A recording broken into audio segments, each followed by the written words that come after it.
Ei, pessoal do segundo ano. Bom, aqui estamos nós, Thiago Souza, professor de vocês de matemática.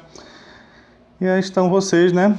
Nosso alvo, nós professores. Bom, estamos afunilando, né? O nosso conteúdo terminou, já discutimos, já falamos sobre isso. E se você estiver vendo no período correto, você está na semana de entrega do portfólio, ou seja, é capaz que você esteja fechando a produção deles. Então nós vamos ter uma atividade diferente, uma atividade que é do governo, de nivelamento. E como o próprio nome diz, né, nivelamento e ampliação, para você saber, se situar como é que você está e se você está pronto para ampliar. Porque nós temos conhecimento do ano passado, e até um pouco mais lá de trás, e conhecimentos do conteúdo atual. Tá? Aqui eu vou contabilizar simplesmente a sua participação. Não importa o seu desempenho. Ah, Thiago, eu não fui bem. Não, sem problema.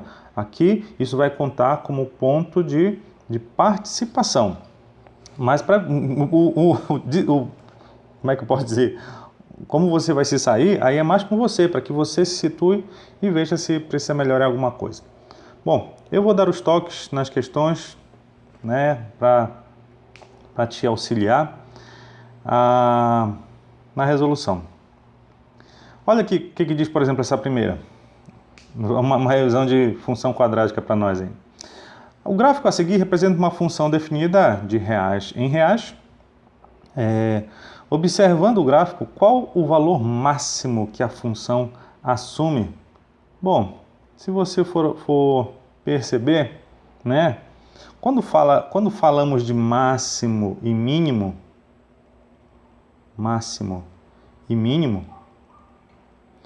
estamos fazendo referência justamente ao vértice dessa parábola aqui. O vértice está até representado ali pela letra V. Temos duas situações. Quando a parábola tem a concavidade para baixo, que no caso você está vendo aí na figura, a concavidade está para baixo, essa abertura, né? Logicamente, nós não vamos ter um mínimo, porque esse gráfico, se eu vou completar ele aqui, olha, ele vai embora. Esse gráfico ele vai abrindo até o infinito, ou seja, não tem como a gente calcular um mínimo. Tá bom, é menos infinito? Pode ser. Mas nesse caso nós vamos falar sobre máximo.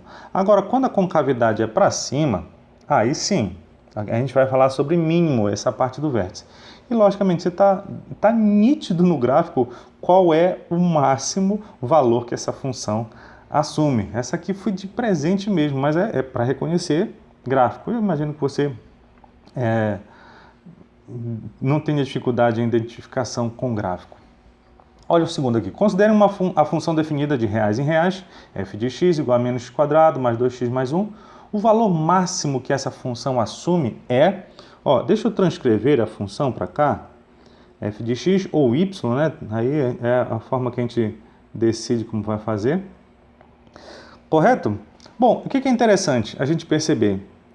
Que essa função, ela tem aqueles mesmos coeficientes da equação de segundo grau. Dá para perceber que o A aqui vale menos 1, que está ligado a x quadrado. O B é 2, que está ligado ao x. E o C é o indivíduo que está coitado, sozinho, sem nenhum x nele. Tá bem. O valor máximo de uma função, como nós vimos lá em cima, é o vértice, ou seja, a parte lá de cima. Ou, né, se for o mínimo, seria lá de baixo. Mas é a parte que fica sozinho no gráfico, ou lá em cima ou aqui embaixo. O que a gente precisa lembrar? Que o vértice ele tem coordenadas, certo? Que nós podemos calcular assim. Qual é o x? Qual a coordenada x do vértice? Sai pela essa fórmula aqui, menos b sobre 2a, Thiago. Por que eu coloquei só o a? Menos b sobre 2a. Essa é a fórmula, a fórmula da coordenada x do vértice. E a coordenada y do vértice é menos delta sobre 4a. Lembra do delta? Delta é b ao quadrado menos 4 antes de Cristo. Tranquilo? Aí no caso ele quer saber o valor máximo que essa função assume. Então não tem nada a ver com a coordenada x, tem a ver com a coordenada y. Correto? Então você vai lá para o menos delta sobre 4a e se divirta trocando esses valores dos coeficientes. Terceira, ele vai ampliar um pouco mais isso aí. Ao realizar estudos com determinada planta, percebeu-se que ela cresce seguindo a lei de formação Está ali o crescimento, função do tempo, é menos t quadrado, mais 10t menos 8, sendo t em meses, o tempo que a planta leva para atingir a altura máxima em metros. A altura, no caso, seria c, né? Qual a altura máxima e o tempo que a planta leva para alcançá-la? Bom, faltou uma situação aqui, eu vou transcrever, isso, transcrever o crescimento, cadê a função, Tiago?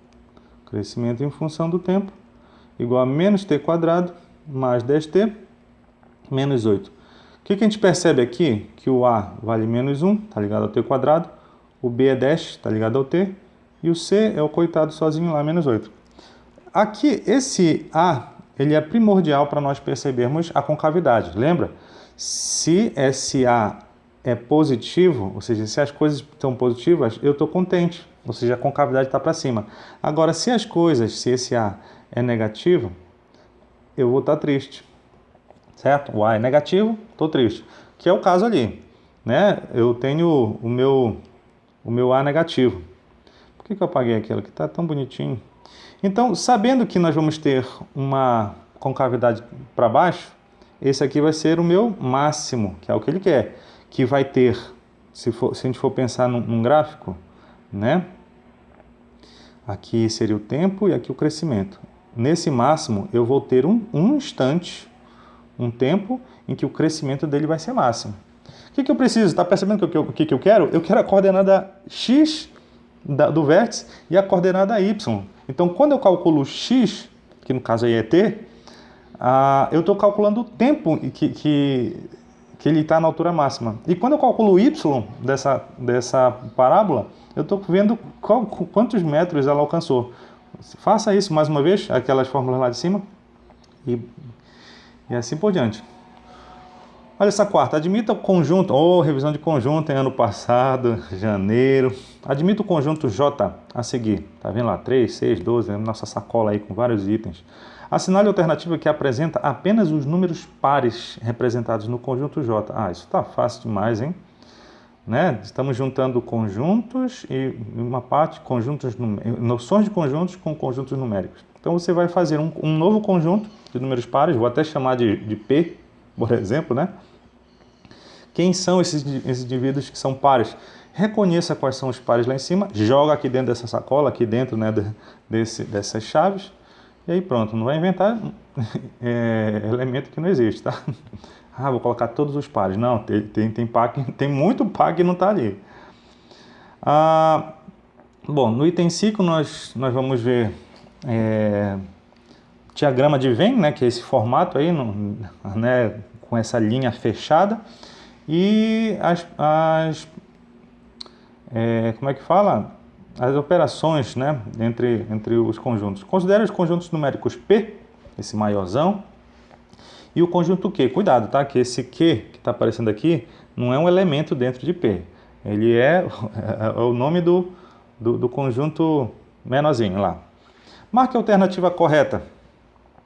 Bom, a união entre os conjuntos P e Q resulta no conjunto Q. O que nós temos aqui, né? Se nós temos dois conjuntos, eu vou colocar naquele formato mais genérico que a gente via lá né? Seriam os conjuntos interseção. Então, isso aqui seria um conjunto A, ou conjunto T de Tiago, conjunto S de Souza. Quando eu faço a união, eu estou simplesmente, pegando tudo aquilo que faz parte dos dois conjuntos ao mesmo tempo, tá? Isso vai resultar em alguma coisa. Eu não sei o que é. Ele está perguntando se a união desses dois conjuntos resulta no próprio conjunto Q. Bora ver. Faça a união dos dois e veja se ele parece com o conjunto Q. A segunda aqui diz que a interseção entre os conjuntos P e Q é Tá, bora ver o que é interseção. Interseção é a única faixa que é comum aos dois. Que no caso, nós só temos essa faixa que é comum aos dois. A interseção. Você vai fazer a interseção entre os conjuntos P e Q. O que é comum? O que tem nos dois? Quais são os elementos que estão nos dois conjuntos ao mesmo tempo? e veja se ele é igual àquele conjunto ali, subconjunto 2 e 3, tá? Apagar aqui vai ser onde? Tá bom, deixa ele lá. Todo elemento de P pertence ao conjunto Q. Perceba lá. Veja se todos os elementos de P, faça o teste com alguns deles, veja se ele também pertence ao conjunto Q. Penúltimo, a união entre os conjuntos P e Q de um outro conjunto, faça a união de novo. E por fim, todo elemento de Q pertence ao conjunto P. Bom, faça essa análise aí e veja se essas noções de conjunto são interessantes. Bom, ainda com conjuntos e utilizando o diagrama de Venn,